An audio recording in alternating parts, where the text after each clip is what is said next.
সময় সাফে জোয়া ধরিছে আবও চেষ্টা করেন যে সুযোগ হইলে জোয়া ধরিতা আসা নাই নি, কিন্তু জোয়া ধরিলে দরবার হরিয়া এখন লাভ নাই। জোয়া ধরিছে বা হরিলক, কিন্তু ভরলে যদি নমাজ হয়ে যেত তে হইলা মানে বলে ইমাম আবু হানিফা রহমতুল্লাহ আলাইহির ফিকহ আকবরের ব্যাখ্যা লেখছেন, সবচেয়ে দামি ব্যাখ্যা লেখছেন মোল্লা আলী কারি রহমতুল্লাহ আলাইহি। তাই ব্যাখ্যার মাঝে এক জায়গাত নিয়ে লেখছেন সুইলাল ইমামুল ফজলি আম্মা ইয়াকরাউ যুআল মুজমা মাকানা দুআদিল মুজমা বাতালাত সালাতু আলা আরজিল আকওয়াল, যে জোয়াদ পড়িব দোয়াদর জায়গাত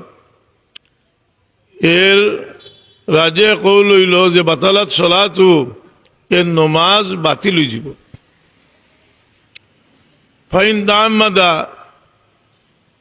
ইয়াকফুরু বা ইউকফারু, এ যদি জানি বুঝি পড়ে কাফির হইব বা তাহলে কাফির হওয়া যাইব। মোল্লা আলী কারি সাহেব এই বারোটা নিয়াতান নিজের বক্তব্য দিরা কুলতু আম্মা ফি তোমার তরম্মুদি কুফরান ফালা কালামা ফিহি, জানি বুঝি যদি পড়ে তে কাফির হওয়ার মাঝে কোনো শোক নাই। আমি যদি বুঝতাম যে বাদ দিলেই শোন বড় বড় মানুষে আবার সুযোগ পাইলে জোয়াদ পড়েন, আমরা হুঁশিয়ার থাকা উচিত। ই গেল একটা, আর একটা হইল গলত ফোড়া। এই গলত ফোড়া যে হরভর তলফুজ ঠিক মতো ফোড়া, ঠুটে ঠুটে পড়লে খালি তা হক আদায় হয় না। সাহেব কেবলা বড় গুরুত্ব দিতা, যেহেতু তজবিদ শব্দের অর্থ হইল এতাউল হুরুফে হক কাহা। তজবিদের ইস্তেলাহি মানা হইল এমনি মানা হইল তো সুন্দর করে ফোড়া, জাউদা ইউজাউদ তজবিদ। আর তজবিদের ইস্তেলাহি মানা পরিভাষিক অর্থ হইল এতাউল হুরুফে হক কাহা, হরফরে তার হক দান করা। এ সুন্দর করে ফোড়েন। আমি আশ্চর্য হইলাম যে হারিয়ানার সনদ নিবা লাগি পাগল, স্তর বৃদ্ধি করবার লাগি পাগল, ফোড়াটা সহি করতে চায় না। কথা বুঝেননি?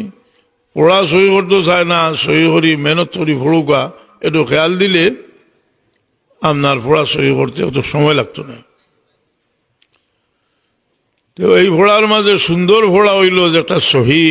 এখন একজন মানুষের আওয়াজ যদি সুন্দর হয় না আর ফোড়া সহি হইতে এটাও যে দামি আর জান ফোড়া একেবারে বিলালি একেবারে ইন্টারন্যাশনাল আওয়াজ দিয়ে ফোড়ুকা, এক লোকে সয়া থড়ি লোকা, আল্লাহর গেছে দুটা সমান।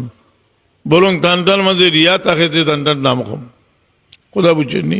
সহি শুদ্ধ হরিয়া কোরআন শরীফ পড়া। হাজিরিনে কেরাম সামিনে জাম, আজকে আমরা যে মহফিল আলোচনা হইব কিছু সময় আল্লাহ তৌফিক, আমরা বড় সতর্ক হইয়া চলতাম। ইদার ব্যাপারে চলতাম যে তা কাম করলে ইমান নষ্ট হয়, তা করতাম না।